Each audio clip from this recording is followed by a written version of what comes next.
दोस्तों, कहानी शुरू करने से पहले आप सभी से एक छोटी सी विनती है। हमारे YouTube चैनल एड नॉवल बॉय को जरूर सब्सक्राइब करें। यह कहानी पूर्णतः काल्पनिक फिक्शनल है। इसका वास्तविक जीवन से कोई संबंध नहीं है। कहानी का नाम है रीबोर्न एम्परर। तो चलिए कहानी शुरू करते हैं। ऊर्जा वृद्धि और चक्रमूल में परिवर्तन। न्याय समूह के कार्यालय में आए हुए आकर्ष को पूरा 1 महीना हो चुका था। इस दौरान उसे लगा था कि मुकेश और उसके पिता जनार्दन की तरफ से कोई प्रतिक्रिया देखने को मिलेगी, लेकिन ऐसा कुछ भी नहीं हुआ। ना तो मुकेश ने उसके लिए कोई परेशानी खड़ी की और ना ही खुद जनार्दन उसे कुछ कहने के लिए आया। ऐसा लग रहा था जैसे दोनों इस बारे में बिल्कुल भूल चुके हैं।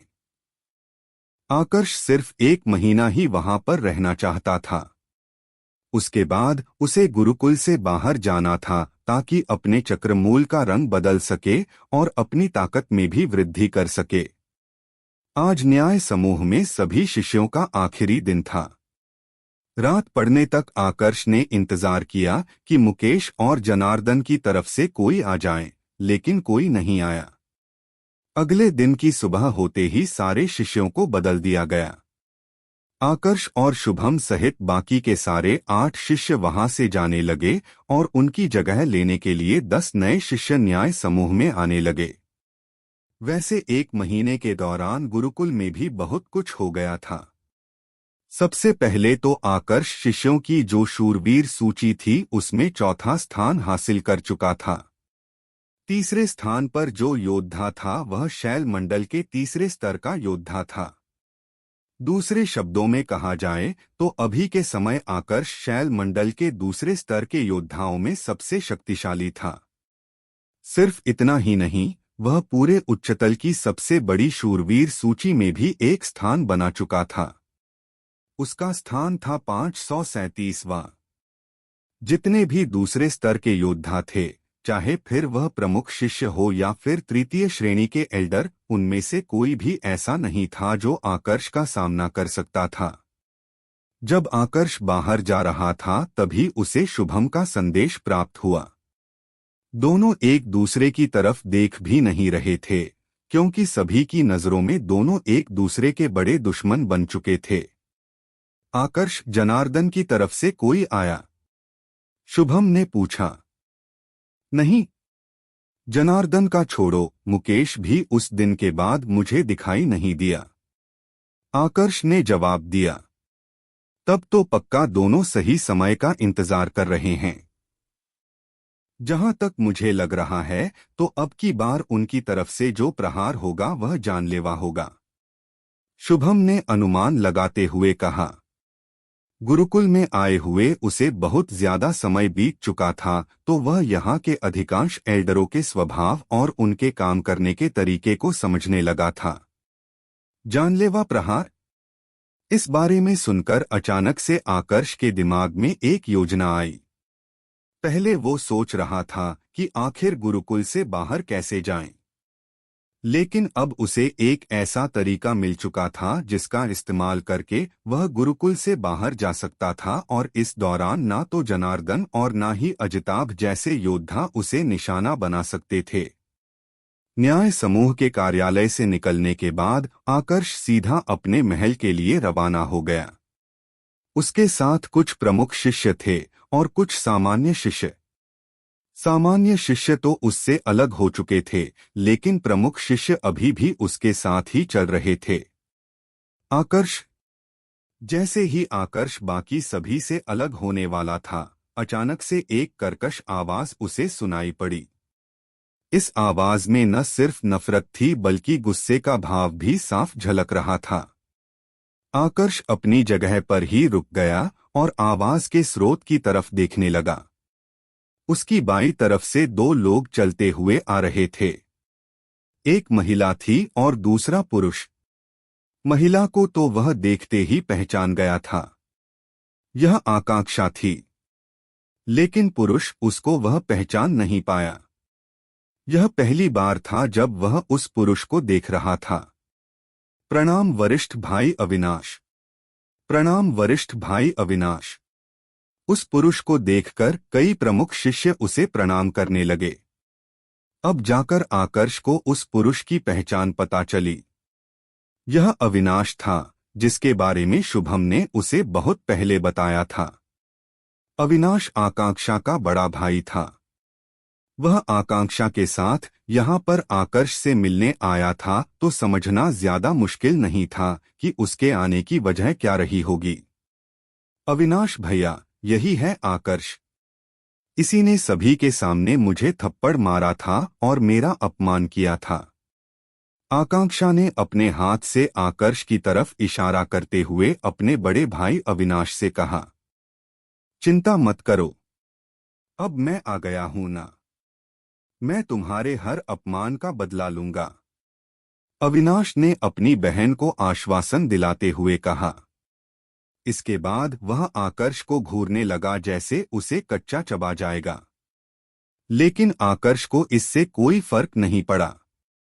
उसने उसे पूरी तरह से नजरअंदाज कर दिया और आकांक्षा की तरफ देखते हुए बोला, अगर तुम सामने नहीं आती तो मैं तो भूल ही चुका होता कि मैंने तुम्हें थप्पड़ मारा था। वैसे तुम्हें सच में लगता है कि अपने इस भाई के साथ आकर तुम मेरे लिए कोई परेशानी खड़ी कर सकती हो? क्या मतलब? आकांक्षा को आकर्ष की बात बिल्कुल भी समझ में नहीं आई। मतलब यह कि अगर यह यहाँ पर है तो भी मैं तुम्हें थप्पड़ मार सकता हूँ। आकर्ष ने अचानक से कर्कश स्वर में कहा और इसके बाद तुरंत अपनी जगह से आगे बढ़ा। अविनाश को अपनी ताकत पर कुछ ज्यादा ही विश्वास था, तो उसे बिल्कुल भी नहीं लगा था कि उसके सामने आकर्ष प्रहार करने के लिए आगे बढ़ जाएगा। थर्ड, जब तक वह कुछ करता, आकांक्षा के गालों पर आकर्ष के हाथ की उंगलियों के निशान छप चुके थे। आकांक्षा का पूरा गाल सूजकर लाल हो गया। चारों तरफ बिल्कुल सन्नाटा छा चुका था। किसी को भी उम्मीद नहीं थी कि अविनाश के वहां पर होते हुए आकर्ष उसके सामने उसकी बहन को थप्पड़ मार देगा। आकर्ष की यह हरकत देखकर अविनाश गुस्से से उबल पड़ा। आकर्ष मुश्किल से उससे 2 फीट की दूरी पर था, तो उसने भी आकर्ष पर प्रहार करने की कोशिश की।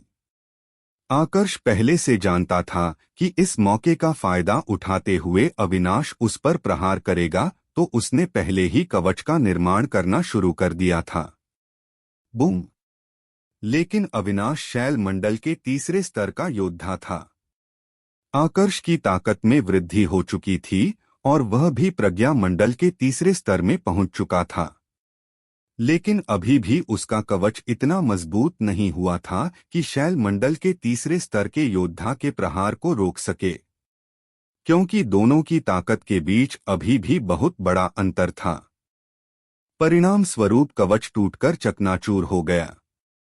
पर आकर्ष ने यहाँ पर अपनी हार नहीं मानी। उसने भी झट से अपनी अवशोषण तकनीक का इस्तेमाल करके आसपास की ऊर्जा को खींचना शुरू किया और अपनी ताकत में वृद्धि करने लगा। उसे पता था कि इस मुकाबले का परिणाम बहुत ही ज्यादा घातक होगा, इसलिए उसने अपने ऊर्जा के घेरे को भी सक्रिय कर दिया था। ऊर्जा के घेरे ने आसपास के काफी बड़े क्षेत्र को घेर लिया और चारों तरफ एक ऐसी दीवार तैयार हो गई जिसके भीतर कोई भी नहीं देख सकता था। जो भी योद्धा उनके आसपास खड़े थे, ऊर्जा के घेरे के कारण उन्हें भी आकर्ष और अविनाश दोनों से दूर हटना पड़ा। यहाँ पर आकर्ष ने अपनी दिव्य योग्यता का इस्तेमाल करके अपने कई सारे प्रतिरूप तैयार किए और उनके साथ अविनाश से लड़ना शुरू कर दिया। वरिष्ठ पिनाक, क्या आप पास इस समय ऐसा कोई योद्धा है जो छुपकर मुझे देख रहा है? आकर्ष ने शक्ति स्तंभ के भीतर बैठे वरिष्ठ पिनाक से पूछा। नहीं, वरिष्ठ पिनाक की तरफ से जवाब आया, जिसे सुनते ही आकर्ष की आंखें खुशी से चमक उठी। कोई भी उसे देख नहीं रहा था, यानी कि वह अपनी शक्ति स्तंभ वाली तलवार का इस्तेमाल कर सकता था। पलक झपकते ही उसने अपनी तलवार निकाली और अपनी पूरी ताकत से अविनाश पर प्रहार करने शुरू कर दिए। अविनाश को कोई भी अंदाजा नहीं था कि आकर्ष कितना शक्तिशाली होगा। जब तक उसे पता चला तब तक बहुत देर हो चुकी थी। आकर्ष उसे इतने गंभीर रूप से जख्मी कर चुका था कि अविनाश का पूरा शरीर खून से लहूलुहान हो गया था। वरिष्ठ पिनाक, मेरी मदद कीजिए। इससे पहले कि कोई यहाँ पर आए हमें इसके चक्र मूल को अवशोषित करना होगा, आकर्ष ने वरिष्ठ पिनाक से कहा। उसे पता था कि इससे बेहतर मौका उसे फिर कभी नहीं मिलेगा। अब अगर उसने गुरुकुल के नियमों से डरकर अविनाश को जाने दिया तो न सिर्फ भविष्य में अविनाश उसके लिए खतरनाक साबित होगा बल्कि उसके लिए चक्रमूल अवशोषित करने का एक सुनहरा मौका भी चला जाएगा। वरिष्ठ पिनाक को संदेश देने के साथ साथ आकर्ष ने अपनी चूड़ा गिद्ध की आंख की नई दिव्य योग्यता का इस्तेमाल करते हुए अविनाश पर आत्मिक प्रहार भी किया। उसे पता था कि गुरुकुल में वह अविनाश को खत्म नहीं कर सकता है, तो ऐसे में उसके चक्रमूल को अवशोषित करने का सबसे आसान तरीका था पहले उसे बेहोश करना।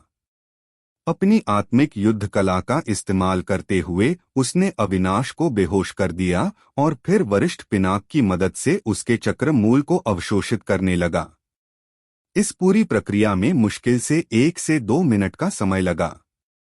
अविनाश का चक्रमूल नीले रंग का था। उसने आकर्ष के चक्रमूल में ज्यादा वृद्धि नहीं की, लेकिन कम से कम उसके चक्रमूल के रंग को गहरा कर दिया था। पहले उसके पास हल्के आसमानी रंग का चक्रमूल था, अब वह गहरे आसमानी रंग का हो चुका था। अभी के लिए इतना बहुत था। उसने अब अपने ऊर्जा के घेरे को निष्क्रिय किया और अपने आप को सभी के सामने प्रदर्शित किया। जब बाहर खड़े लोगों ने अपने सामने का नजारा देखा तो सभी चौंक पड़े। सभी को यही लग रहा था कि अविनाश आकर्ष पर भारी पड़ेगा, लेकिन अविनाश इस समय जख्मी होकर मूर्छित अवस्था में जमीन पर पड़ा था और जिसके सही सलामत होने की उम्मीद किसी ने भी नहीं की थी, वह इस समय बिल्कुल सुरक्षित अपने स्थान पर खड़ा था। अविनाश भैया, आकांक्षा की तरफ से सबसे पहले प्रतिक्रिया आई। वह भागते हुए अविनाश के मूर्छित शरीर के पास आई और उसको होश में लाने की कोशिश करने लगी, लेकिन अविनाश की तरफ से कोई भी हलचल देखने को नहीं मिली। यह देखकर आकांक्षा डर गई। उसने अविनाश की सांसों का निरीक्षण किया। सांसों की रफ्तार थोड़ी धीमी थी। तुमने अविनाश भैया को क्या किया? आकांक्षा ने कर्कश स्वर में आकर्ष से पूछा। चिल्लाओ मत, अभी तो मैंने इसे बस जख्मी किया है। वैसे भी तुम्हारा यह अविनाश भैया इतना महत्वपूर्ण नहीं है कि इसके लिए मैं गुरुकुल के नियम तोड़कर खुद को अपराधी साबित करवाऊं। अभी तो यह सांस ले रहा है, लेकिन जल्दी ही इसका इलाज नहीं करवाया तो फिर मैं कुछ कह नहीं सकता। आकर्ष ने बिल्कुल भावहीन होकर जवाब दिया और अपने महल के अंदर चला गया। बाहर की तरफ अभी भी बिल्कुल सन्नाटा छाया हुआ था। जो कुछ हुआ था उसके बाद कोई भी कुछ बोल नहीं पा रहा था। आकर्ष के शब्दों ने आकांक्षा पर गहरा प्रभाव डाला था। डर के मारे उसने अपने अविनाश भैया को उठाया और इलाज करवाने के लिए उसे वहां से ले जाने लगी। लेकिन वहां से जाते समय भी उसकी आंखों में आकर्ष के प्रति नफरत और गुस्से का भाव साफ दिखाई दे रहा था। एक बार के लिए तो आकांक्षा ने सोचा कि क्यों न अविनाश को हमेशा के लिए अपाहिज कर दिया जाए। अगर उसने ऐसा कर दिया तो सारा आरोप आकर्ष पर आ सकता था। मगर जैसे ही वह ऐसा कुछ करने वाली थी, उसे अचानक से कुछ याद आया। अगर उस आकर्ष ने प्रकृति को साक्षी मानकर वचन दे दिया तब तो मैं फंस जाऊंगी। नहीं, मुझे कोई दूसरा तरीका खोजना होगा, उसने मन ही मन अपने आप से कहा। वह तो इस समय अविनाश होश में नहीं था, वरना आकांक्षा का यह रूप देखकर वह पूरी तरह से टूट जाता। उसने कभी सपने में भी कल्पना नहीं की होगी कि जिस बहन के लिए उसने इतना सब कुछ किया था, वह अपने फायदे के लिए उसे अपाहिज करने में भी संकोच नहीं कर रही थी। दूसरी तरफ आकर्ष अपने महल में लौट चुका था। शाम तक यह खबर पूरे मुख्य विभाग में फैल गई कि आकर्ष ने अविनाश को इतना जख्मी किया कि वह मूर्छित हो गया। अब तक आकर्ष का नाम इतना प्रसिद्ध हो चुका था कि मुख्य विभाग के लोगों को अब कोई फर्क भी नहीं पड़ रहा था। लेकिन हाँ, यह बात फिर भी थोड़ी चौंकाने वाली थी कि आकर्ष ने अविनाश को मूर्छित कर दिया था। शाम के समय जब आकर्ष अपने महल में था, उसी समय पर आसमान में एक बुजुर्ग अवस्था का आदमी प्रकट हुआ। दिखने में वह काफी दुबला पतला था और उसने हरे रंग के कपड़े पहने थे। किसने सोचा था कि यह लड़का इतने कम समय में गुरुकुल में अपना ऐसा स्थान बना लेगा कि गुरुकुल के उच्च अधिकारी भी इसके ऊपर हाथ उठाने से पहले 2 बार सोचेंगे। यज्ञा सच में चाहती है कि मैं इसकी सुरक्षा करूं? उस बुजुर्ग ने बड़ी ही रुचि के साथ आकर्ष के महल की तरफ देखते हुए अपने आप से कहा। इसके बाद उन्होंने ऊर्जा के द्वारा संदेश भेजकर आकर्ष को आवाज लगाई। आकर्ष इस समय 4थी मंजिल पर बैठा था। आवाज सुनते ही वहां का वातावरण हलचल करने लगा। ध्यान रखिएगा, इस बार बाहर जो व्यक्ति आया है वह शैल मंडल के 7वें स्तर का योद्धा है, वरिष्ठ पिनाक ने आकर्ष से कहा। शैल मंडल के 7वें स्तर का योद्धा? आकर्ष के चेहरे के भाव तुरंत गंभीर हो गए। पूरे गुरुकुल में इस स्तर के सिर्फ 4 ही योद्धा थे। एक तो गुरुकुल प्रमुख था और 3 गुरुकुल के रक्षक एल्डर थे। गुरुकुल प्रमुख अभी भी साधना में बैठा था, तो इस हिसाब से जो बाहर आवाज लगा रहा था वह उन 3 रक्षक एल्डरों में से ही कोई एक हो सकता था। रक्षक एल्डर की आवाज को आकर्ष नजरअंदाज नहीं कर सकता था, इसलिए वह शक्ति स्तंभ से बाहर निकला और महल के आसमान में आ गया। जब वो वहां पर पहुंचा तो उसने देखा कि वहां पर पहले से ही एक बुजुर्ग अवस्था का आदमी खड़े होकर उसका इंतजार कर रहा था। रक्षक एल्डर को मेरा प्रणाम। आकर्ष ने उस बुजुर्ग को प्रणाम किया। तुम्हें कैसे पता कि मैं रक्षक एल्डर हूं? उस बुजुर्ग ने थोड़ा चौंकते हुए पूछा। यह पता लगाना तो बहुत ही ज्यादा आसान है। आपने जो कपड़े पहने हैं उस तरह के कपड़े गुरुकुल के किसी भी विभाग का व्यक्ति नहीं पहनता। सिर्फ रक्षक एल्डर ही इस तरह के कपड़े पहन सकते हैं, आकर्ष ने जवाब दिया। जितना सोचा था तुम उससे कहीं ज्यादा चालाक हो। कोई आश्चर्य की बात नहीं है कि इतने सारे दुश्मन होने के बावजूद तुम गुरुकुल में अभी भी सुरक्षित बैठे हो। उस बुजुर्ग ने कहा। मैंने उन्हें दुश्मन नहीं बनाया, वह खुद अब मेरे लिए परेशानी खड़ी करते हैं, तो जवाब में मुझे तो प्रहार करना ही होगा। आकर्ष ने जवाब दिया। अच्छा ऐसा क्या? तो फिर बताओ कि तुमने आकांक्षा को थप्पड़ क्यों मारा? उस बुजुर्ग ने पूछा। क्या अब रक्षक एल्डर विदुर को मैं बताऊं कि मैंने आकांक्षा को थप्पड़ क्यों मारा? आकर्ष ने हल्का मुस्कुराते हुए कहा। तुम्हें किसने कहा कि मैं रक्षक एल्डर विदुर हूं? उस बुजुर्ग ने दिलचस्पी लेते हुए पूछा। पूरे गुरुकुल में सिर्फ 3 ही लोग हैं जो आकांक्षा के प्रति अपनी नफरत प्रदर्शित कर सकते हैं। पहला मैं, दूसरी यज्ञा और तीसरे यज्ञा के मास्टर रक्षक एल्डर विदुर। जब मैंने आकांक्षा का नाम लिया तो आपकी आंखों में एक पल के लिए गुस्से और नफरत का भाव दिखाई दिया। आपने सुना ही होगा कि आंखें कभी झूठ नहीं बोलती। वैसे आप चाहे तो नकार सकते हैं, लेकिन सच्चाई यही है। आकर्ष ने जवाब दिया। अब समझ में आया कि यज्ञा ने मुझे तुम्हारी मदद करने को क्यों कहा। पहले मैं सिर्फ तुम्हारी मदद करने के लिए आया था, लेकिन अब तुम्हें देखने के बाद मैंने अपना इरादा बदल लिया है। सोच रहा हूं कि तुम्हें अपना शिष्य बना लूं। मैंने सुना है कि तुम्हारे पहले से ही एक मास्टर है और तुमने खुद इस बात की घोषणा की थी कि जब तक तुम्हारे मास्टर तुम्हें स्वीकृति नहीं दे देते तब तक तुम किसी दूसरे व्यक्ति को अपने मास्टर के रूप में स्वीकार नहीं करोगे। मुझे इससे कोई आपत्ति नहीं है। क्या कहते हो? मेरा शिष्य बनना चाहोगे?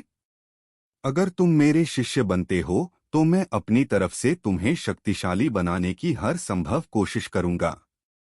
जिस भी संसाधन की तुम्हें जरूरत होगी वह सब तुम्हें मिलेंगे। साथ में मेरा शिष्य बनने के बाद गुरुकुल में हर कोई तुम्हारे लिए परेशानी भी खड़ी नहीं कर पाएगा। तुम अपना पूरा ध्यान अपनी साधना पर केंद्रित कर सकते हो। रक्षक एल्डर विदुर ने आकर्ष को प्रस्ताव दिया। इसी समय पर निनतल में एक असुर नीलमहल में आ चुका था। जिताब के प्रकोप से तो अनुराग ने अपने महल को बचा लिया था, लेकिन एक असुर का आना उनके लिए भी अप्रत्याशित था। हालांकि उन्हें उस असुर को पहचानने में ज्यादा समय नहीं लगा, क्योंकि उन्होंने जिन तकनीकों को सीखा था वह असुर लोक से ही आई थी। अनुराग को अपना ऊर्जा स्तर बढ़ाने के लिए प्राण ऊर्जा की जरूरत पड़ती थी। हालांकि वह सामान्य रूप से भी अपने ऊर्जा स्तर को बढ़ा सकते थे, लेकिन इसमें समय बहुत लगता। अब इंसानों की प्राण ऊर्जा खींचना तो उन्हें पसंद नहीं था। ऐसे में जब एक असुर उनके सामने आ गया तो उन्हें अपना ऊर्जा स्तर बढ़ाने का एक सुनहरा अवसर दिखाई दिया। उन्हें यह पता था कि एक असुर आने का मतलब है कि बाकी असुरों के आने के लिए भी द्वार खुल चुका होगा। जल्द से जल्द उन्होंने ताकत नहीं बढ़ाई तो वह सभी असुर उनके परिवार वालों को खत्म कर देंगे। इसलिए उन्होंने उस कठपुतली का सहारा लिया और उस असुर को पकड़ लिया।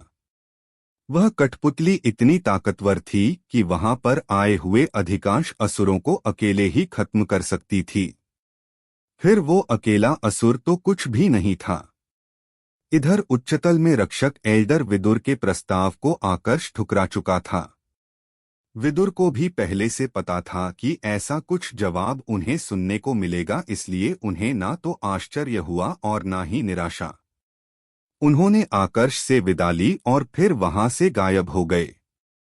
आकर्ष भी अपने महल में वापस लौट आया, लेकिन अब उसे कैसे भी करके गुरुकुल से बाहर जाना था। उसके पास तरीका पहले से था, बस एक इंसान की मदद चाहिए थी जिस पर कोई भी शक न करें। रात के अंधेरे में आकर्ष अपने महल से चोरी छुपे बाहर निकला और एक शिष्य से मिलने आ गया। यह शिष्य कोई और नहीं बल्कि रक्षित था।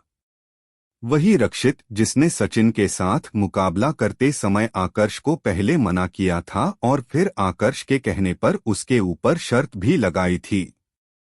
आकर्ष को अपने सामने देखकर रक्षित को थोड़ा आश्चर्य हुआ, क्योंकि अभी के समय आकर्ष जितना प्रसिद्ध हुआ था उसके बाद तो उसे रक्षित से मिलने की कोई भी जरूरत नहीं थी। आकर्ष, आप यहाँ पर? रक्षित ने पूछा। उसकी आवाज में आकर्ष के प्रति सम्मान का भाव साफ झलक रहा था। सम्मान देना तो बनता था, आखिरकार उसके सामने खड़े योद्धा ने अभी कुछ ही समय पहले अविनाश को जो हराया था। रक्षित, मुझे तुमसे एक काम है। आकर्ष ने सीधा जवाब दिया। हाँ बताइए आकर्ष भाई। जब तक मेरी क्षमता में हुआ मैं हर संभव कोशिश करूंगा कि आपका काम पूरा हो। रक्षित ने कहा। नहीं, ऐसा मुश्किल भरा काम नहीं है।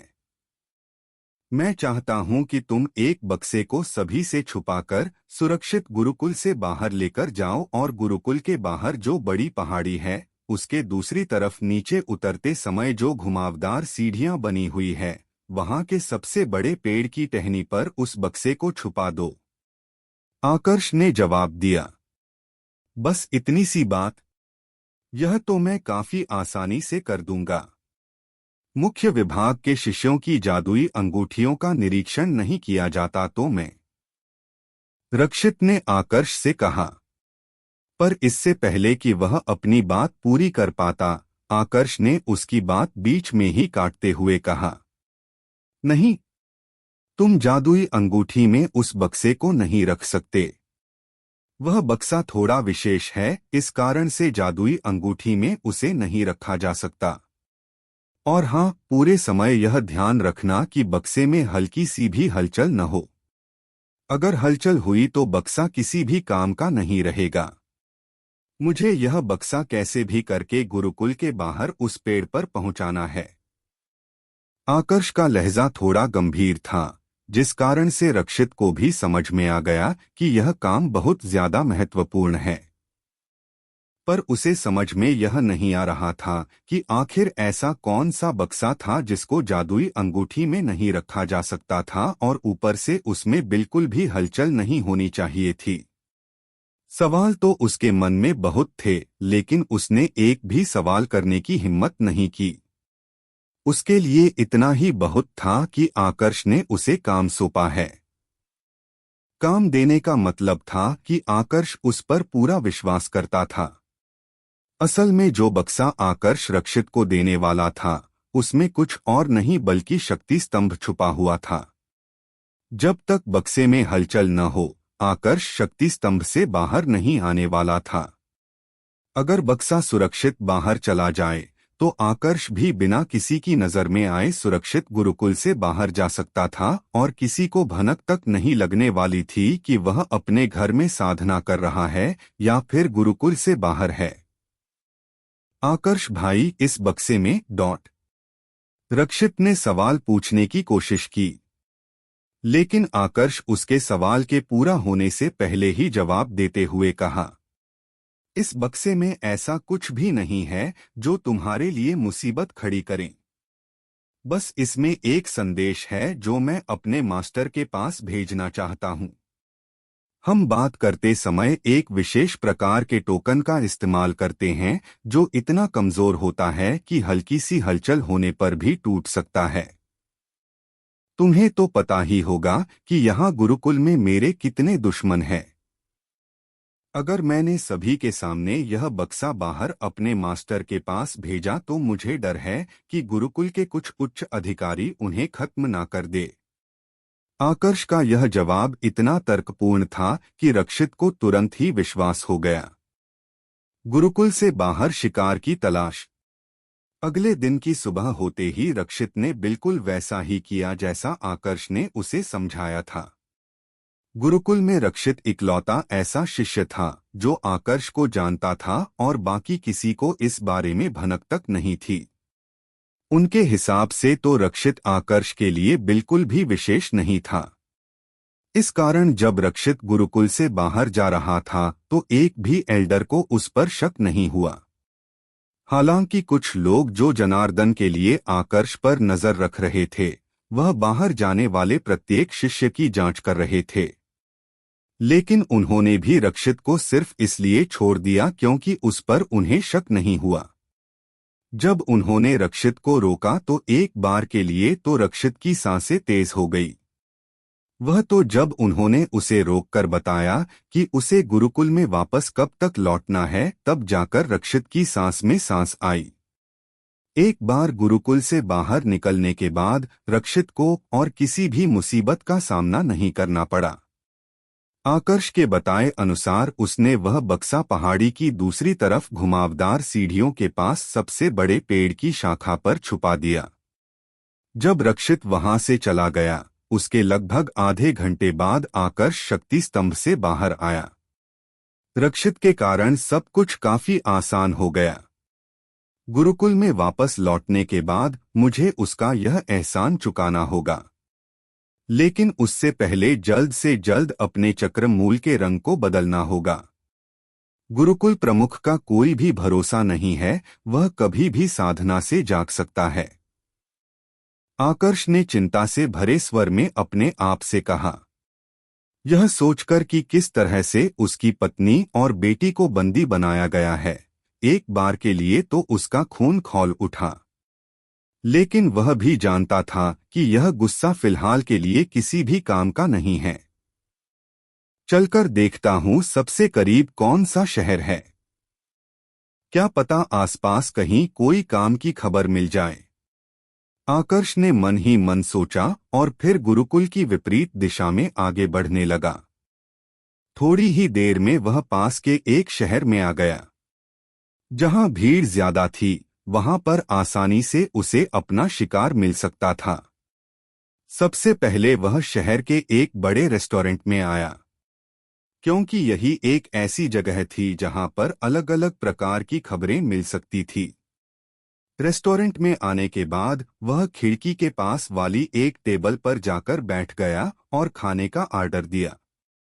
थोड़ी ही देर में खाना लग गया, जिसके बाद वह खाना खाने का दिखावा करने लगा। असल में तो उसे यहाँ से जानकारी चाहिए थी। सुबह से दोपहर हो गई। लोग अलग अलग प्रकार की चर्चाएं कर रहे थे। कई नई पुरानी खबरें सुनने को मिल रही थी, लेकिन एक भी ऐसी खबर नहीं थी जिसने आकर्ष का ध्यान अपनी तरफ खींचा हो। थोड़ी ही देर बाद वहां पर किसी ने एक ऐसे इंसान का जिक्र किया जिसके बारे में सुनकर आकर्ष के कान खड़े हो गए। कोई रसायन शास्त्री मकरंद का जिक्र कर चुका था। यह मकरंद वही व्यक्ति था जिसने आकर्ष, निशांत और अरविंद तीनों को अपने बगीचे में काम करने के लिए मजबूर किया था।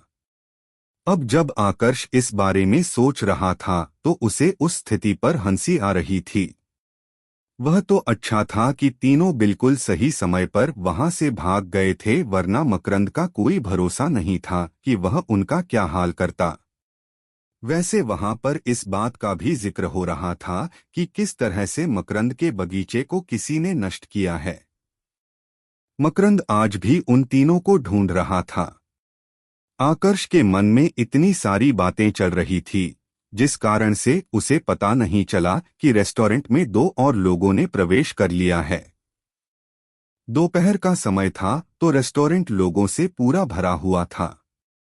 उन दोनों लोगों ने आकर्ष की टेबल खाली देखी तो वहीं पर आ गए। इनमें से एक तो लड़का था जिसके पहनावे से साफ पता चल रहा था कि वह किसी बड़े परिवार का बेटा था। वहीं दूसरी लड़की थी जो दिखने में उस लड़के से उम्र में थोड़ी छोटी लग रही थी। दोनों वहां पर खाना खाने के लिए आए थे। प्रत्येक टेबल के सामने 4 कुर्सियां थी।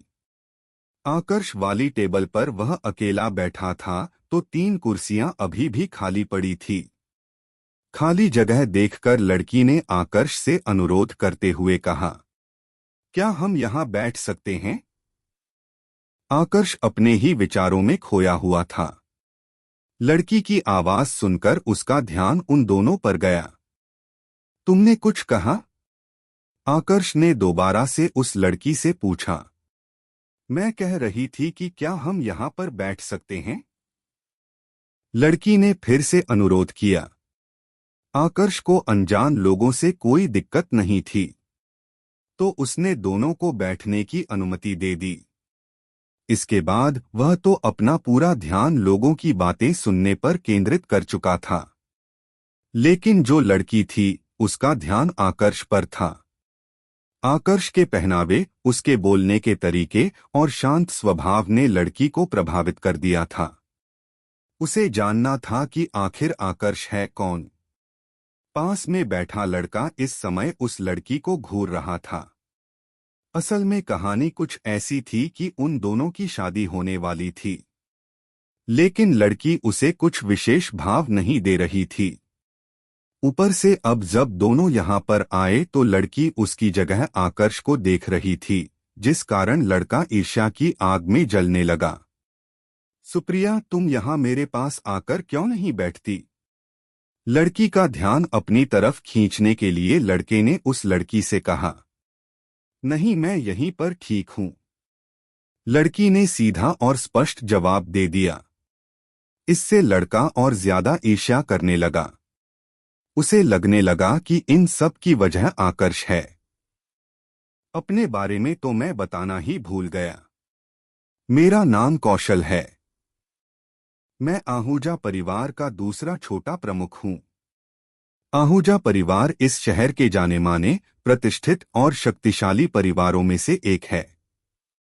आहूजा परिवार के कुल प्रमुख मेरे पिता हैं। उस लड़के ने आकर्ष को अपना परिचय देते हुए कहा।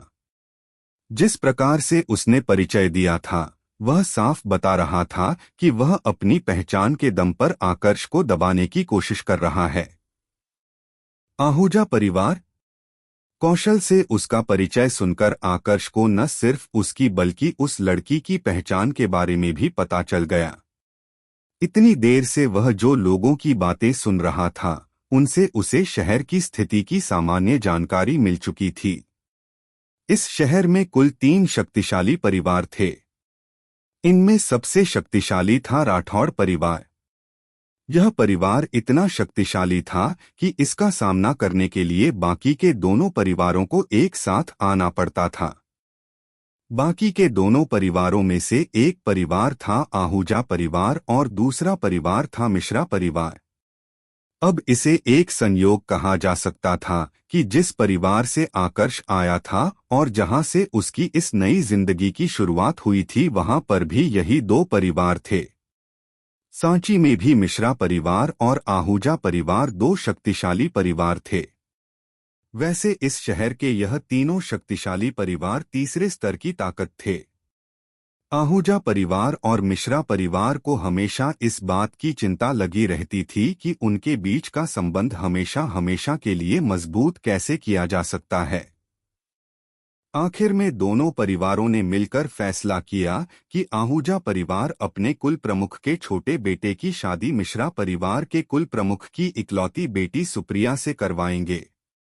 जब सुप्रिया को इस बारे में पता चला तो वह अपने पिता पर काफी ज्यादा नाराज हुई, लेकिन यहाँ पर उसकी मर्जी चल नहीं सकती थी। इस कारण आखिर में उसे ही हार माननी पड़ी। दोनों की शादी की बात चल रही थी, लेकिन सुप्रिया अभी भी मन से इस शादी के लिए तैयार नहीं थी। तुम आहूजा परिवार के कुल प्रमुख के बेटे हो तो उसका मैं क्या करूं? आकर्ष ने सीधा जवाब दिया। लगता है तुम्हें समझ में नहीं आया मैंने अभी क्या कहा।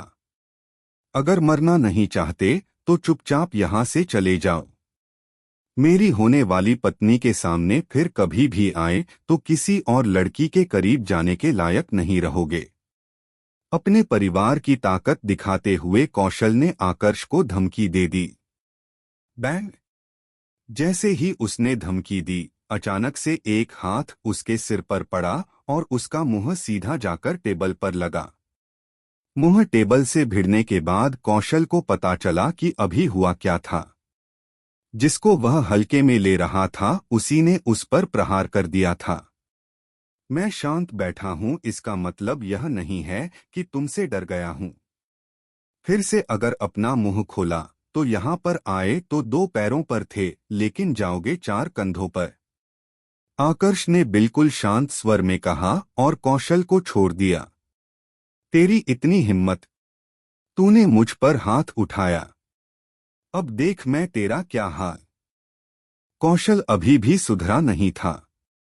अभी भी उसे यही लग रहा था कि आकर्ष ने बस उसके परिवार से डरकर उसे छोड़ दिया है। वैसे यहाँ पर सारी गलती उसकी नहीं थी। उसके परिवार ने ही उसको इतना ज्यादा समर्थन दिया था कि कौशल को यही लगने लगा था कि सबसे शक्तिशाली परिवार उसी का है। अब आकर्ष कहाँ धमकी सुनने वाला था। पहली बार में तो उसने कौशल को सिर्फ इसलिए छोड़ दिया था क्योंकि उसके सामने वह सिर्फ एक बच्चा था। लेकिन अब उसे समझ में आ गया था कि कौशल को छोड़ना उसकी बड़ी गलती थी। उसने झट से हाथ आगे बढ़ाया और कौशल की गर्दन पकड़ ली। ऊर्जा स्तर के मामले में कौशल बहुत पीछे था। वह आकर्ष की ताकत का सामना कैसे करता जो बिना शैल मंडल में प्रवेश किए ही शैल मंडल के योद्धाओं को मार चुका था। वरिष्ठ पिनाक, इसके चक्र मूल को अवशोषित करने में मेरी मदद कीजिए। आकर्ष ने शक्ति स्तंभ के भीतर बैठे वरिष्ठ पिनाक से मदद मांगी। यहाँ पर सभी के सामने आप इसके चक्र मूल को अवशोषित करना चाहते हैं? क्या ऐसा करना ठीक रहेगा? वरिष्ठ पिनाक ने पूछा। चिंता मत कीजिए। इस शहर के 3 शक्तिशाली परिवार सिर्फ तीसरे स्तर की ताकत है। यहाँ का सबसे शक्तिशाली योद्धा भी शैल मंडल से बहुत नीचे है, जबकि मेरा ऊर्जा स्तर अकेला ही शैल मंडल के योद्धाओं का सामना करने के लिए पर्याप्त है। आकर्ष ने जवाब दिया। जब से उसने प्रज्ञा मंडल के तीसरे स्तर में प्रवेश किया था, अपनी सूर्य ऊर्जा के साथ वह शैल मंडल के पहले स्तर के योद्धा का सामना कर पा रहा था। अगर अपनी तलवार की ताकत, अपनी अवशोषण तकनीक और बाकी सभी दिव्य योग्यताओं को अपनी ताकत में शामिल कर ले, तब तो वह शैल मंडल के तीसरे स्तर के योद्धाओं को भी ठिकाने लगा सकता था। जब वरिष्ठ पिनाक को आकर्ष की बात समझ में आई, तो उन्होंने ज्यादा देरी न करते हुए आकर्ष की मदद करनी शुरू कर दी। वैसे तो आकर्ष को कौशल के चक्रमूल को अवशोषित करके ज्यादा फायदा नहीं मिलने वाला था, लेकिन कुछ न होने से तो कुछ होना बेहतर था। तो क्या हुआ अगर एक कौशल का चक्रमूल उसके चक्रमूल के रंग को बदल नहीं सकता था? एक नहीं तो सो सही। आकर्ष तब तक नहीं रुकने वाला था जब तक कि अपने चक्रमूल को बिल्कुल बैंगनी रंग का ना कर दे। सामान्य तौर पर तो वह जब भी किसी के चक्रमूल को अवशोषित करता था तो या तो उसे पहले खत्म करता था या फिर बेहोश, ताकि सामने वाले को दर्द महसूस ना हो। लेकिन आज आकर्ष ने ऐसा कुछ भी नहीं किया। उसने कौशल के होश में रहते हुए ही उसके चक्रमूल को अवशोषित करना शुरू कर दिया, जिस कारण से कौशल दर्द से चिल्ला उठा। वह तड़पने लगा और यहाँ वहाँ हाथ पैर मारने लगा, लेकिन आकर्ष की ताकत के सामने वह कुछ भी नहीं था। कौशल को इस समय ऐसा लग रहा था जैसे उसकी सिर की नसें फट जाएगी। उसकी आंखों के आगे बार बार अंधेरा छा रहा था। यह पूरा दर्द इतना ज्यादा था कि उसे मरना ज्यादा आसान लग रहा था। अब तक रेस्टोरेंट में बैठे कई ग्राहक डर के मारे रेस्टोरेंट छोड़कर भाग चुके थे। जो रेस्टोरेंट में पीछे रह गए थे, वह कोने में जाकर खड़े हो गए थे। कौशल काफी देर तक चिल्लाता रहा। जब आकर्ष ने उसके चक्रमूल को पूरी तरह से अवशोषित कर लिया तब जाकर उसे थोड़ी राहत मिली, पर उसे अभी पता नहीं था कि उसके साथ क्या हो गया है। बैंग! आकर्ष ने सीधे हाथ से उल्टा प्रहार उसके मुंह पर किया, जिसके कारण कौशल उड़ते हुए रेस्टोरेंट से बाहर जा गिरा। उसके सड़क पर गिरते ही बाहर लोगों की एक और भीड़ इकट्ठा हो गई। यह तो कौशल है ना? एक व्यक्ति ने उसे तुरंत पहचान लिया।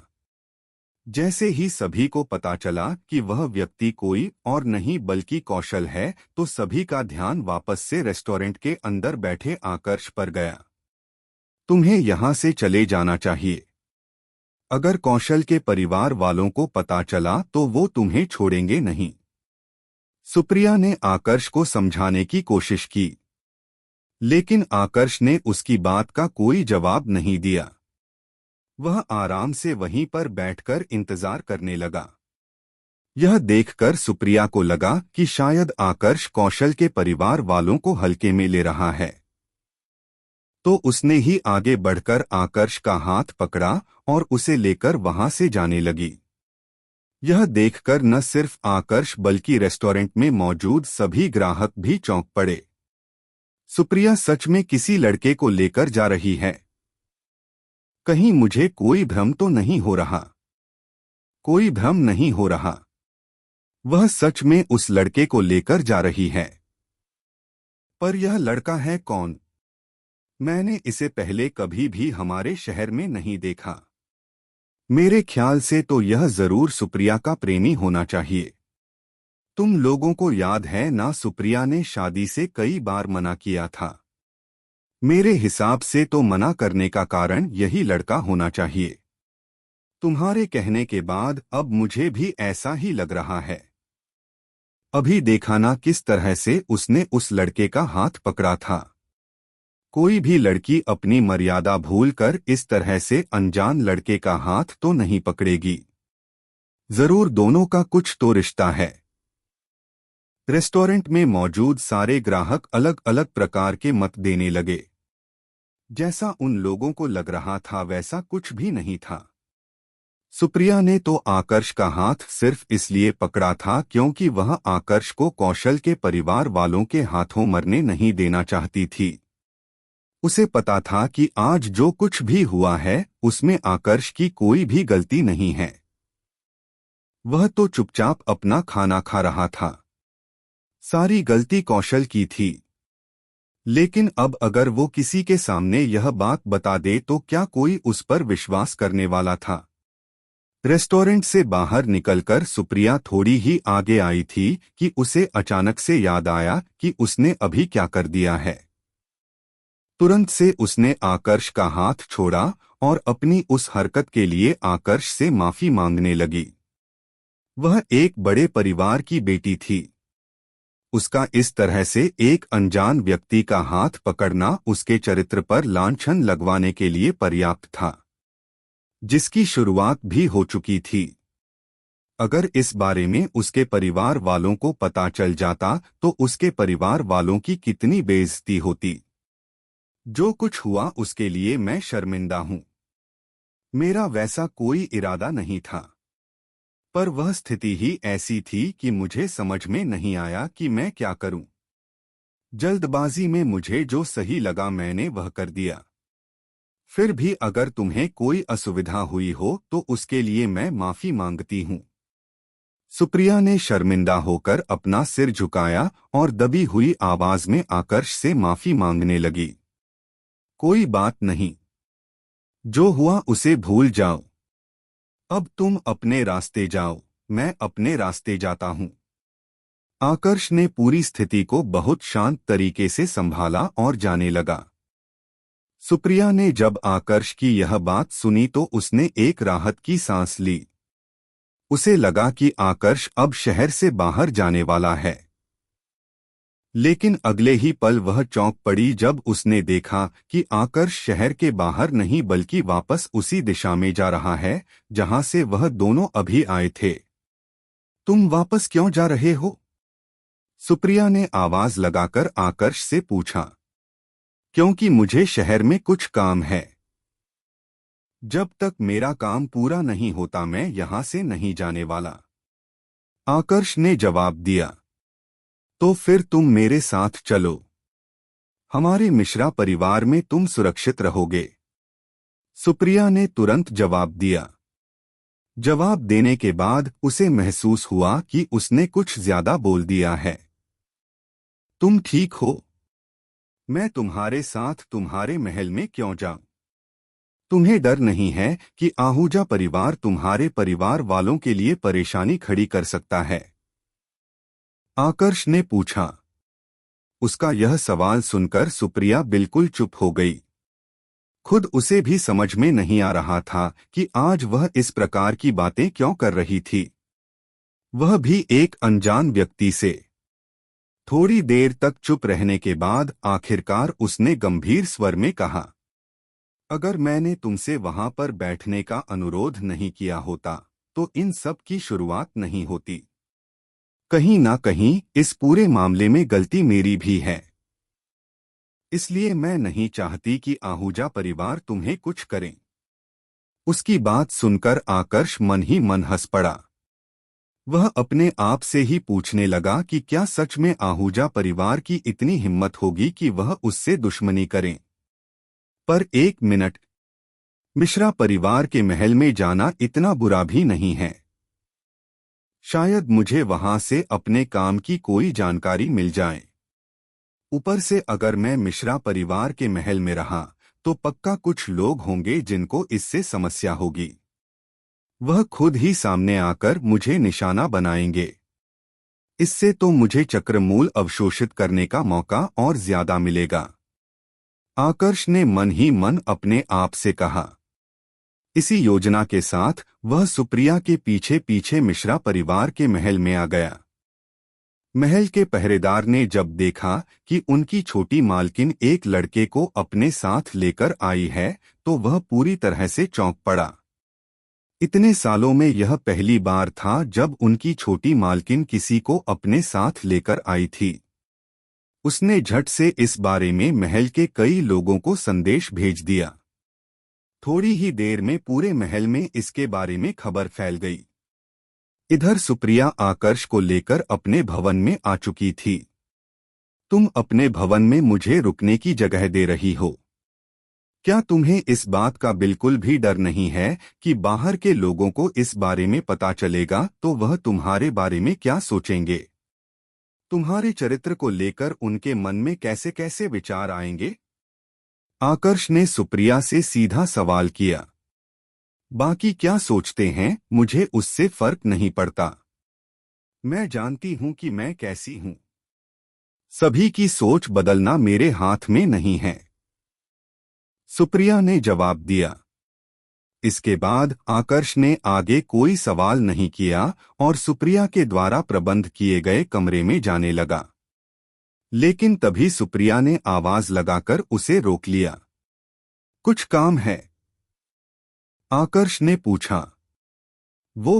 मुझे अभी तक तुम्हारा नाम नहीं पता, सुप्रिया ने इस बार बहुत ही धीमी आवाज में सवाल किया। आकर्ष ने ऊर्जा के द्वारा संदेश भेजकर जवाब दिया और कमरे में चला गया। उसने इसको लेकर ज्यादा कुछ नहीं सोचा। कहीं ना कहीं उसे समझ में आ रहा था कि सुप्रिया उसके लिए क्या महसूस कर रही है, लेकिन अभी तक वह इस बात को लेकर पूरी तरह से सुनिश्चित नहीं था, क्योंकि कोई भी प्रत्यक्ष इशारा मिला नहीं था। इधर आकर्ष का नाम पता चलते ही सुप्रिया को कुछ अजीब महसूस होने लगा। उसे मन ही मन एक अजीब सी खुशी महसूस हो रही थी। वह खुद नहीं जानती थी कि इसका कारण क्या था। मुझे ऐसा क्यों महसूस हो रहा है जैसे यह मेरे लिए ज्यादा महत्वपूर्ण है? कहीं मुझे इससे लगाव तो नहीं हो गया? पर ऐसा कैसे हो सकता है? हम तो आज पहली बार मिल रहे हैं, फिर मैं इसको लेकर इतनी जल्दी चिंता क्यों करने लगी हूं? सुप्रिया ने उलझन भरे स्वर में अपने आप से पूछा। इसी बारे में सोचते हुए वह अपने भवन से बाहर आई और अपने पिता से मिलने के लिए जाने लगी। दूसरी तरफ शहर में मिश्रा परिवार का ही एक मध्य अवस्था का आदमी रेस्टोरेंट की तरफ बढ़ रहा था। जहां से भी वह गुजर रहा था वहां से उसे एक ही बात सुनने को मिल रही थी कि मिश्रा परिवार के कुल प्रमुख की बेटी सुप्रिया किसी लड़के के साथ वहां से गई है। वह मध्य अवस्था का आदमी इस बारे में सुनकर काफी ज्यादा खुश हो चुका था, क्योंकि उसे लग रहा था कि सुप्रिया कौशल को लेकर गई है। वो तो जब वह रेस्टोरेंट के पास पहुंचा और जब उसने वहां लोगों से पूरी बात सुनी, तब जाकर उसे समझ में आया कि कौशल की तो वहां पर पिटाई हुई थी और सुप्रिया किसी और को ही लेकर गई है। इस खबर पर वह मध्य अवस्था का आदमी चाहकर भी विश्वास नहीं कर पा रहा था। यह मध्य अवस्था का आदमी मिश्रा परिवार के कुल प्रमुख का छोटा भाई था। इसका नाम था मुकुंद। दोनों परिवारों के बीच रिश्ता मजबूत करने के लिए इसी ने कुछ एल्डरों के साथ मिलकर मिश्रा परिवार के कुल प्रमुख पर दबाव दिया था और सुप्रिया व कौशल का रिश्ता तय किया था। उसे लग रहा था कि दोनों परिवार एक हो जाएंगे और फिर उन्हें राठौड़ परिवार से डरने की कोई जरूरत नहीं होगी। लेकिन आखिरी समय पर उसकी पूरी योजना पर पानी फिर गया जब आकर्ष नाम का एक नया किरदार उसकी कहानी में घुसा।